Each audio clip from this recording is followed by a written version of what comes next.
Put bluntly, okay,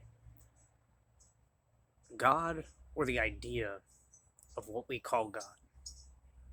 If you go through all different parables in the scriptures and read like religions and the different formality of teachings that exist on this planet, and you go deep enough, for Christianity, you have to look into the things that the church banned. I know that sounds I know that sounds fucking, like you're taking a dark path. I was fucking skeptical. I started looking into this information, and in fact, I did not join or rejoin into understanding and deep delving into the Christian mythos until I started reading and learning a little bit about Zen and Buddhism and Hinduism and Taoism, and learned a little bit about like Egyptian folklore and Native American mythology. Like, it took me a very long time because obviously and evidently, for a person like me, what Christianity, Western religion, is a little bit fucking traumatizing. You teach people like me that you're basically fucking destined for hell just for existing. Looking into all of those, though, looking into these, what they teach about the nature of God. God is not embodied in an aspect ideal of a human avatar. Okay, that force or that source or that being that we call God, which I think many people are more aware of in this world. I think people are getting into that realm and territory of understanding this unifying principle. God is the entirety of creation in motion. God takes on a kind of fractalized form and splits itself into a multiplicity of different things to experience and witness the play of its own nature. Everything is a story taking place in that thing we call God, but it stems from one unified field, one unified source. It's energy in motion. It's all energy in different states of density. Energy, frequency, and vibration. Nikola Tesla talked about this. If you want to understand the universe, think in terms of energy, frequency, and vibration. And this is true. Your brain and how your brain produces different forms of thoughts and mental states is all vibratory. It's different pulses, different rhythms, like electromagnetic fucking signals, things like that. Your brain and thoughts are kind of like a fucking tuning rod or a tuning fork. They pull into different, like, objective aspects of certain things that draw you into specific fucking concepts and ideas and aspects of creation, aspects of nature, aspects of the things in the environment around you. And all of it is a play of this force, this being that is far beyond our ability to conceive and conceptualize through like the black and white moral polarity that we have. In Hinduism, there's a pantheon of all these different beings and avatars that are defined as gods.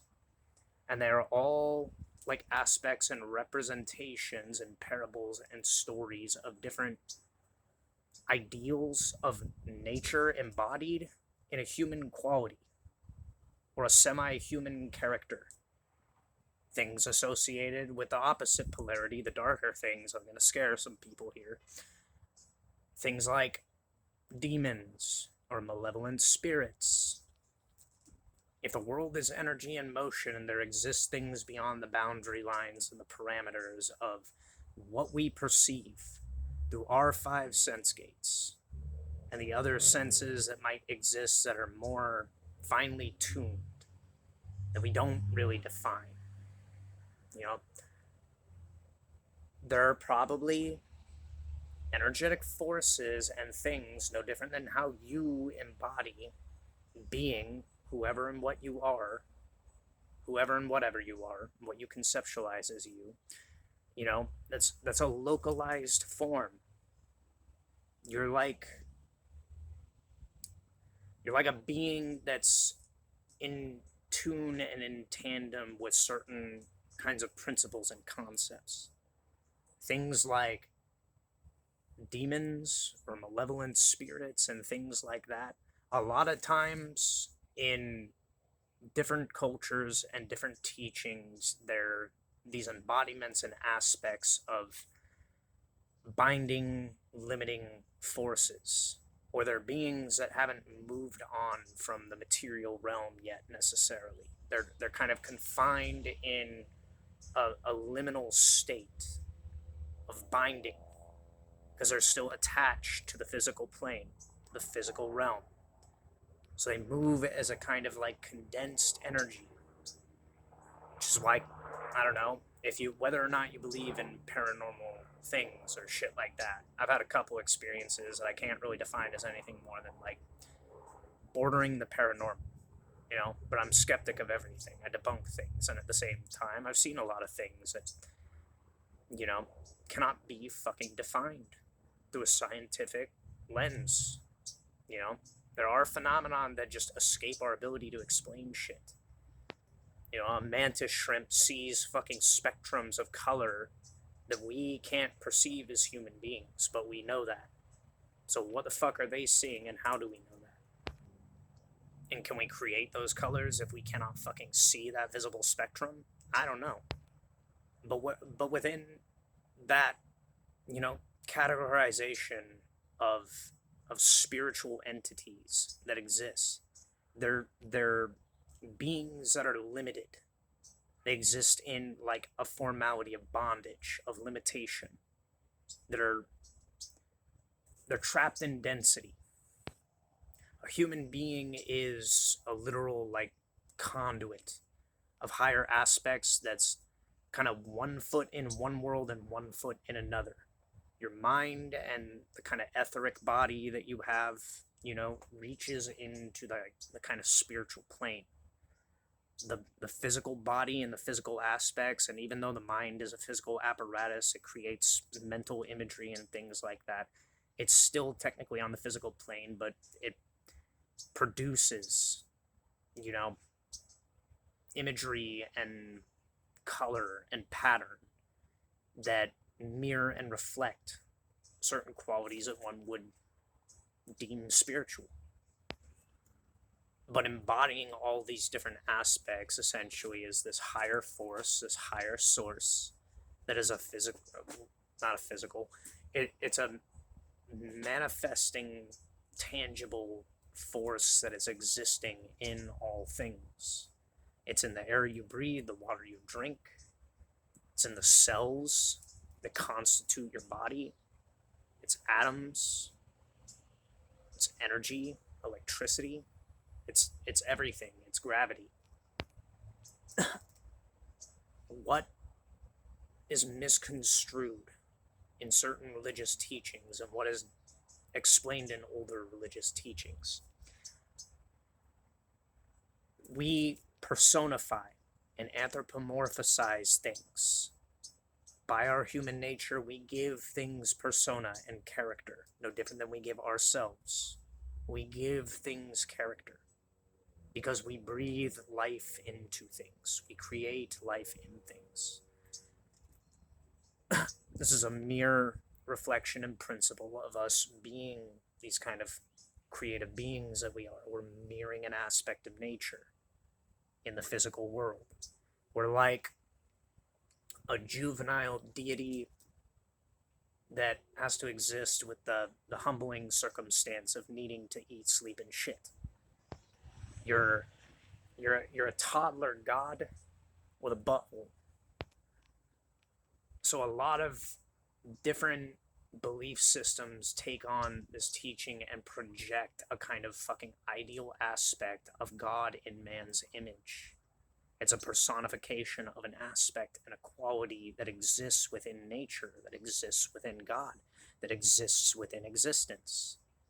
Everything is personified. Life, death, fertility, fucking, you know, different elemental forces, fire, storms, rain, the growing of crops, the movement of time, the fact that time is an illusion, time represented as, a dematerializing and a decomposing force in the world, death, forces of light, the kind of kaleidoscopic, you know, esoteric imagery of things like angels, like seraphim and cherubim, you know, they're embodiments of like these kind of like principles of order, these things that teach you not to be afraid, because fear is the condition through which limitation and restriction confines the body.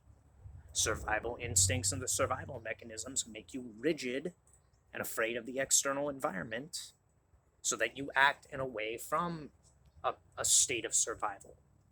When you're afraid of the fucking world, the world seems confrontational and adversarial to you. We evolved from a very fucking hostile environment as the species that we are. Nature was not kind to us. It treated us no differently than any of the other species that exist on this planet. We used tools and our understanding of the ability to like pass on these adaptations to overcome and find ways to cultivate nature, and we kind of became a little bit of like a master over it. And in a lot of essence, we evolved and we adapted out of that. And we started cultivating, agriculture and shit like that. We went from hunter and gatherer societies to farming and agriculture. Things got more complex from there. And with each new creation and advancement that we undertook, we came with problems and conceptualizations on how to solve those problems. But each new advancement that we take, each new advancement that we surpass, brings a slew of new problems into the world and into existence. It's like cutting the head off a hydra. You cut one problem down and 5 more sprout in its place. And it's a continuous progression. No matter what we do, we continue to create multiplicities of problems and solutions. The problem is we veer off in a direction where we overestimate our ability and capacity, and sometimes we bring things into the world where we're not fucking thinking about the far-flung consequences of what we do. Case in point, how we have constructed and built our systems. No matter what we have tried to think and foresee the future holding, the way that we evolve and the way that the species goes and the way we adapt to things and what we bring into the world, there's no level and degree of foresight or thinking long-term into the future that can really facilitate a total and whole, complete solution to the problems we produce.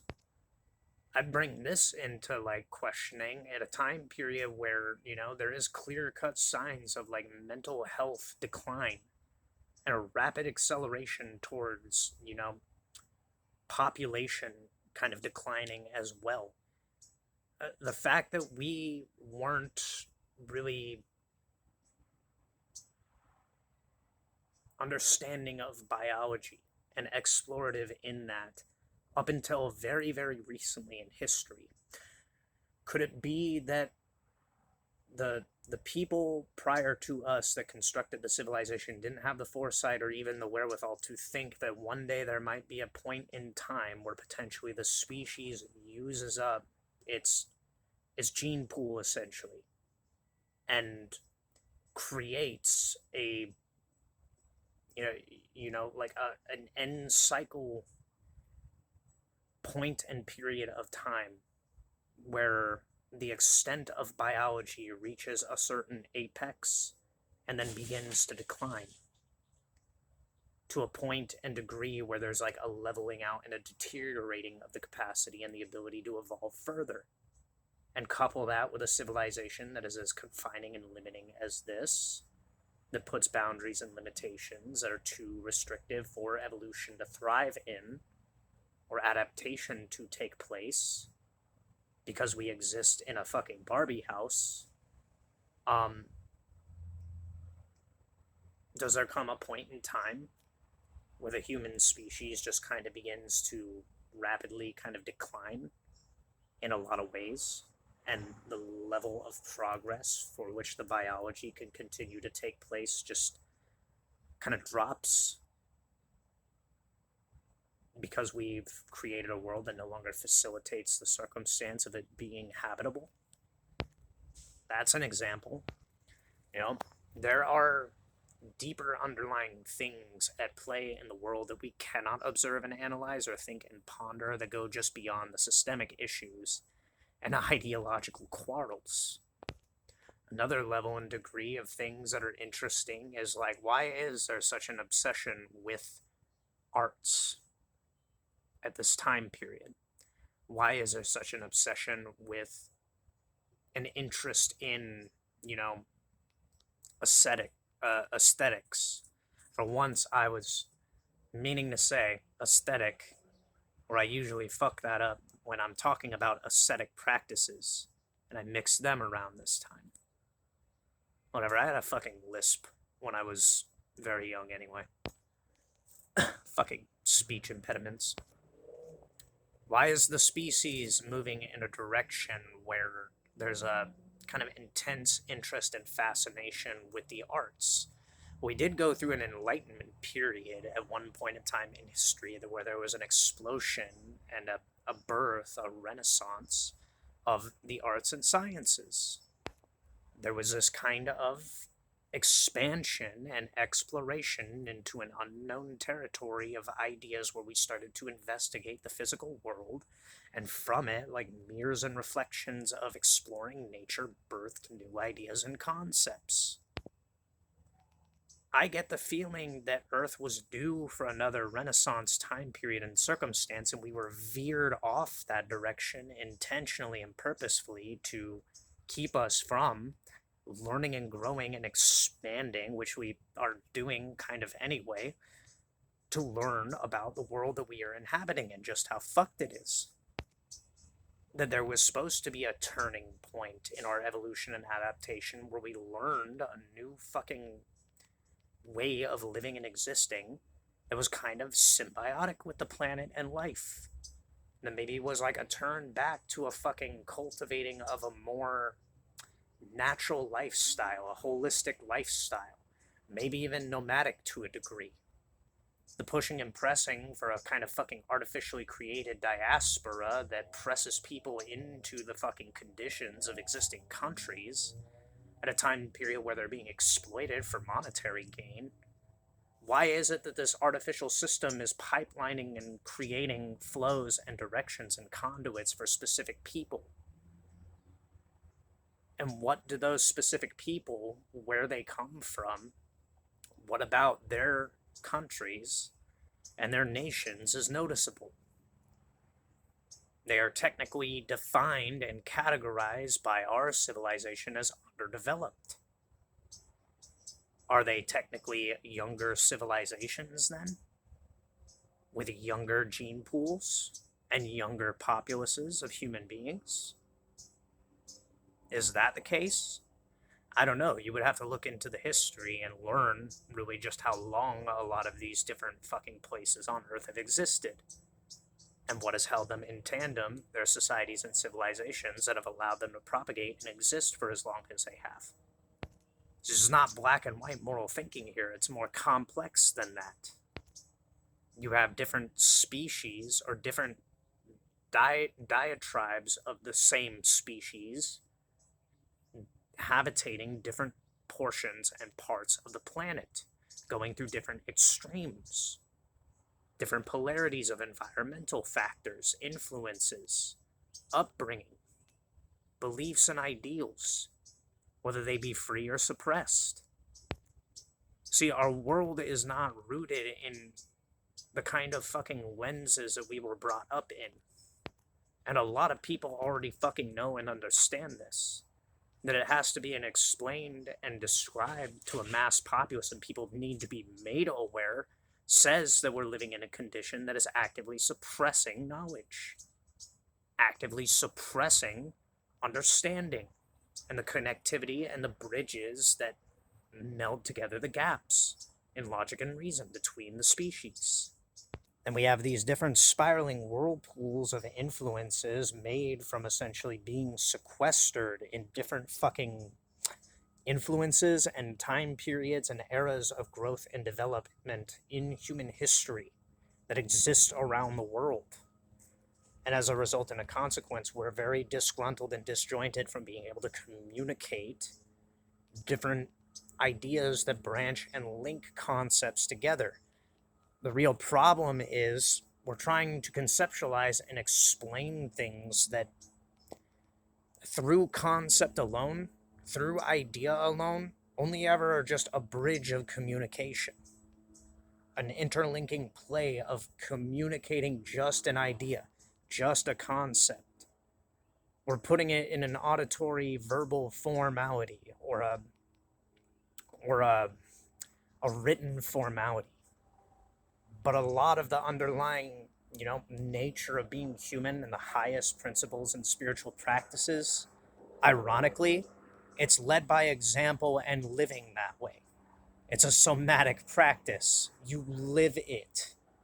You exemplify it by living it. And if you are in a condition that doesn't allow you to live that way, or imposes a will upon you where you can't live that way, how could you ever fucking possibly come to the conclusion of what it means or what it entails to be a whole and total human being?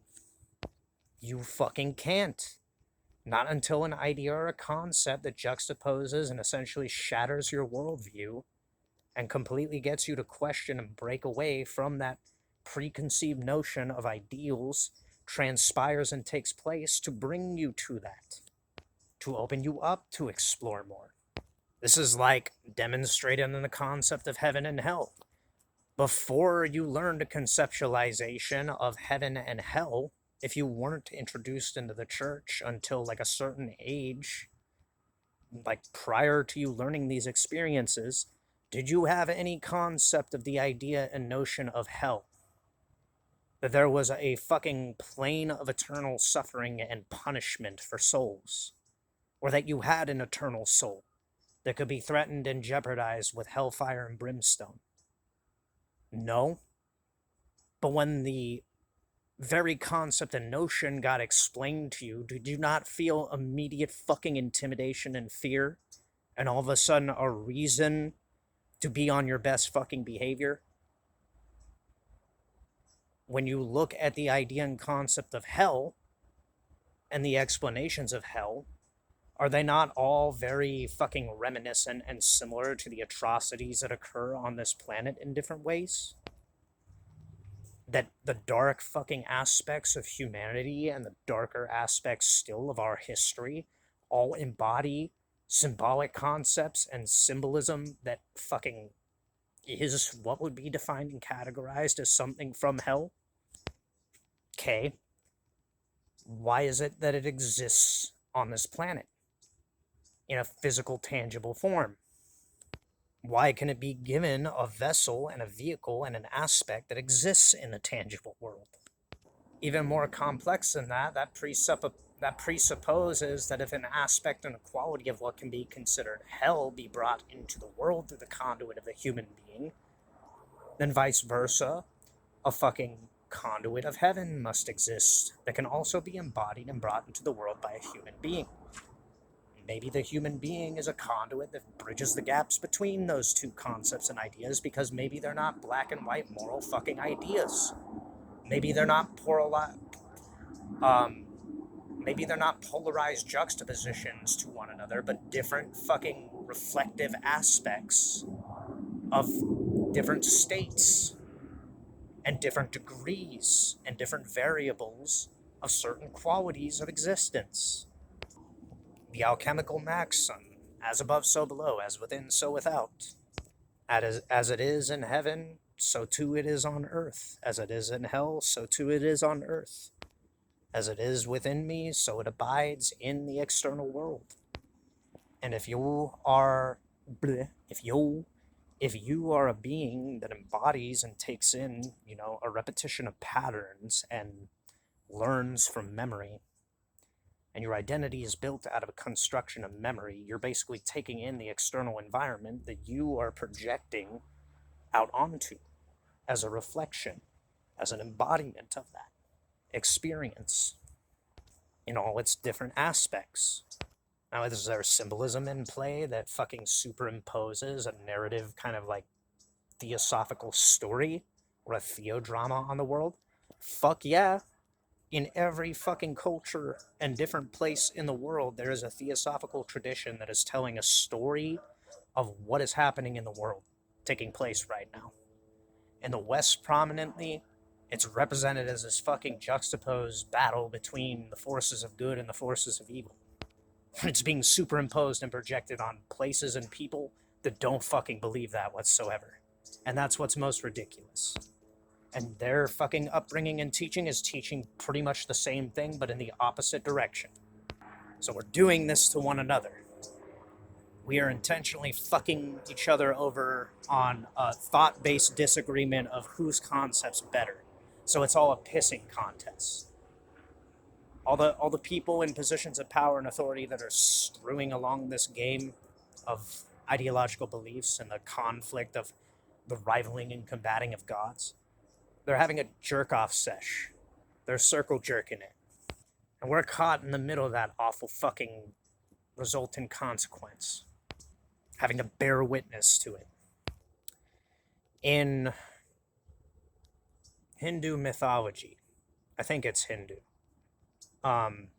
there's the concept of Atman and Brahman. One is the abiding embodiment and witness of the entire movement of the cosmos, and the other is the cosmos itself. They're connected and basically the same being. One is witnessing itself in the expanse, and the other is playing the role of the one witnessing in a microcosm. In alchemy, there's the idea of the rebus. The rebus is a balancing of the two polarities of the masculine and the feminine. The light and the shadow. Shadow, not as in the demonized quality of like Western theosophy, as in like the dark, abyssal, kind of infernal, demonic, but shadow is in the quality of the void or the vast, infinite expanse of space, the very quality of space that holds all things in creation, like gravity, the unseen nature of the mind and the internal complex of the body, the subconscious awareness, the thoughts and emotions, and the light consciousness, the aspect that gives form, depth, color, and substance, and life to everything. The embodiment of a star, the sun, the masculine principle that emulates outward, that is giving, that is containing warmth, that nurtures life. The feminine aspect, also embodied by the moon, the different cycles that stir the emotions, put the mind in different states. The unseen, veiled, hidden nature, behind the mask of the persona, the face, the being. The rebus is a symbol for the balance aspects of the two coming together in tandem in one being. In Christianity, this concept is represented in a kind of ritual called the bridal chamber, the uniting of two different polarities and the wedding and melding of them together. The bride and the groom, masculine and feminine. Two seemingly not juxtaposed, but opposite forces, not opposing forces, but opposite forces that meld and coincide and come together as one singular embodiment, while still maintaining their individual aspects. Order and chaos being represented by what they are, and distorted to the level and degree where order without chaos is essentially rigid dogmatism, and chaos without order is essentially ravenous, all-devouring fucking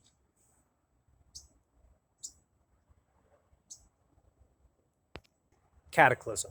I was looking for a word to define it. I couldn't like postulate or piece together something, that defined it in a good way. But cataclysm, basically, destruction.